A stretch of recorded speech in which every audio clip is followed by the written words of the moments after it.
Hello friends, চলে এসেছি আবার একটি নতুন রেসিপি নিয়ে। আজ বানাচ্ছি কাঁচা আম দিয়ে মাছের ডিমের বড়ার টক। এই রেসিপিটা গরমের দিনে দুপুরবেলা ভাতের সাথে খেতে খুব সুন্দর লাগে।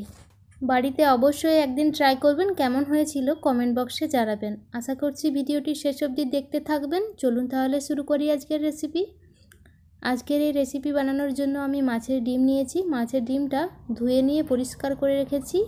এবার এর সাথে পরিমাণ মতো লবণ, হলুদের গুঁড়ো, অল্প আদা বাটা, অল্প রসুন বাটা, হাফ চামচ জিরের গুঁড়ো, লঙ্কার গুঁড়ো, হাফ চামচ বেসন, অল্প একটু কাঁচা লঙ্কা বাটা দিয়ে দিচ্ছি। বেসনটা হাফ চামচ দেবেন, খুব বেশি বেসন দেওয়া হলে বড়াটা শক্ত হয়ে যেতে পারে। এবার একসাথে সব কিছু মাখিয়ে নিতে হবে। মাছের ডিমের বড়া ভাজার সময় তেল ছিটকে গায়ে লেগে যাওয়ার সম্ভাবনা থাকে, সেই জন্য একটি টিপস আপনাদের সাথে শেয়ার করছি। প্রথমেই কড়াইতে বড়া ভাজার জন্য সর্ষের তেল দিয়ে নিয়েছি। এবার তেলটা ভালো করে গরম করে নিতে হবে। কড়াইতে তেলটা ভালো করে গরম হয়ে যাওয়ার পর গ্যাসের ফ্লেমটা অফ করে দিতে হবে। তারপর বড়াগুলো দিয়ে নেবেন। আগে সমস্ত বড়াগুলো দিয়ে নিচ্ছি, তারপর গ্যাসের ফ্লেমটা আবার জ্বালিয়ে দিচ্ছি। দেখুন, বড়াগুলো ভাজার সময় কোনো রকম কিন্তু তেল ছিটকে আসেনি, খুব সুন্দরভাবে বড়াগুলো ভাজা হয়ে যাচ্ছে। বড়াগুলো ভাজার সময় গ্যাসের আঁচটা মিডিয়াম আঁচে রাখবেন। তারপর উল্টে পাল্টে বড়াগুলো ভালো করে ভেজে নিয়ে তুলে রাখতে হবে।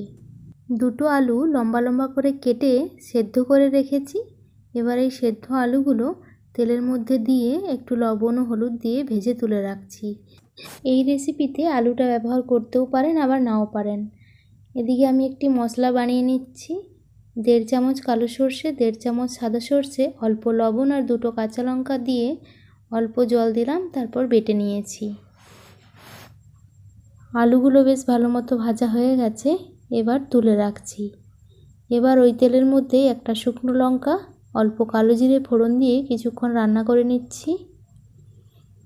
ফোড়ন থেকে গন্ধ বেরোলেই এবার কেটে রাখা কাঁচা আমগুলো দিয়ে দিলাম। কাঁচা আমগুলো 1 থেকে 1.5 মিনিট একটু ভেজে নেবেন।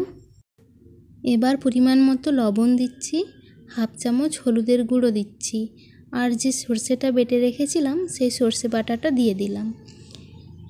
এবারে গ্যাসের আঁচটা মিডিয়ামে রেখে মশলাটা একটু ভালো করে কষিয়ে নিতে হবে।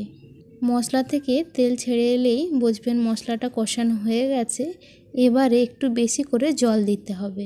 জলটা একটু বেশি পরিমাণে দিতে হবে, কারণ বড়াগুলো দেওয়ার পর অনেকটা জল টেনে নেয়, সেই কারণে জলটা একটু বেশিই লাগবে। সর্ষের ঝোলটা 1 মিনিট মতো ফুটিয়ে নিয়েছি। তারপরে মাছের ডিমের বড়াগুলো ও ভেজে রাখা আলুগুলো দিয়ে ঢেকে রাখছি।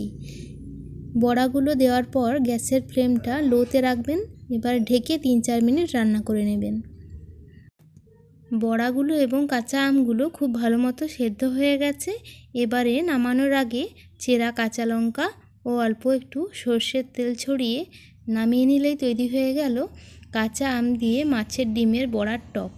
এই রেসিপিটা একবার হলেও বানিয়ে দেখতে পারেন। আর রেসিপিটা যদি আপনাদের ভালো লেগে থাকে তবে চ্যানেলটি সাবস্ক্রাইব করে নিতে পারেন পরবর্তী ভিডিও পাওয়ার জন্য।